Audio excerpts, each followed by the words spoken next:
Hal ini disampaikan oleh Ketua DPP Partai Golkar Bidang Hukum, Adis Kadir. Adis menyebut jika Aziz Syamsuddin sudah mengirimkan surat pengunduran dirinya sebagai Wakil Ketua DPR. Saat ini, Partai Golkar masih mempersiapkan sosok pengganti Aziz Syamsuddin sebagai Wakil Ketua DPR. Partai Golkar menyebut jika saat ini Aziz Syamsuddin juga dinonaktifkan sebagai kader Partai Golkar, namun tetap akan memberikan bantuan hukum. Partai Golkar dengan ini memberitahukan bahwa Saudara Aziz Syamsuddin telah menyampaikan surat pengunduran dirinya sebagai Wakil Ketua DPR RI periode 2019-2024 kepada DPP Partai Golkar, CQ Ketua Umum DPP Partai Golkar, sehingga terkait dengan penggantinya Partai Golkar akan memproses dalam waktu dekat.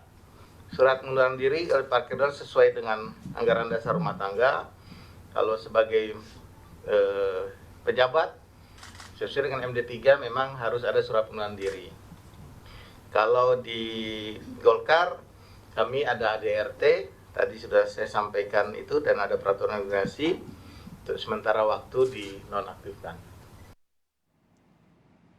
Ketua Komisi Pemberantasan Korupsi, Firly Bahuri menyatakan Aziz Syamsuddin terbukti melakukan suap secara bertahap kepada mantan penyidik KPK saat menjabat sebagai Wakil Ketua DPR terkait kasus suap dana alokasi khusus di Kabupaten Lampung Tengah. Firly menambahkan, Aziz telah terbukti mengirimkan uang senilai 3,1 miliar rupiah kepada mantan penyidik KPK Stefanus Robin Patuju dan Maskur Hussein dengan menggunakan rekening pribadinya. Komitmen dan tanda jadi, AZ dengan menggunakan rekening bank atas nama pribadinya diduga mengirimkan uang sejumlah Rp200 ke rekening Bank MH secara bertahap. Masih pada bulan Agustus 2020, SRP juga diduga datang menemui AZ di rumah dinasnya di Jakarta Selatan untuk kembali menerima uang secara bertahap dan diberikan oleh AZ sebanyak 3 kali. Pertama 100 US dollar.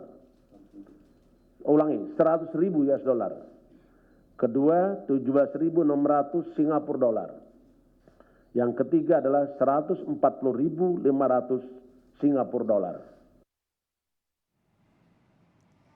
Pengamat hukum pidana Asep Iwan menyebut modus yang dilakukan oleh Aziz Syamsuddin merupakan modus tradisional dan termasuk kasus konvensional, namun menjadi sensasional.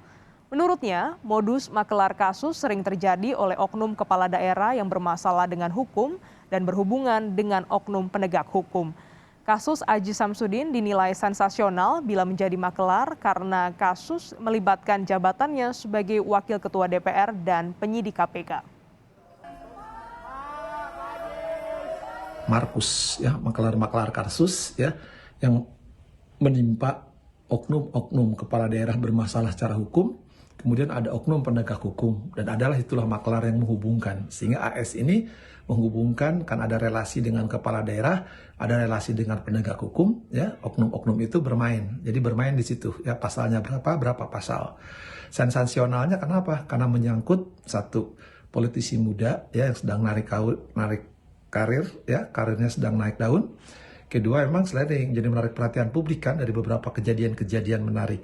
Kemudian juga sensasionalnya apa? Karena menyangkut penyidik KPK. Yang orang selama ini percaya KPK nggak bisa disuap, ternyata oknum penyidik KPK bisa bermain.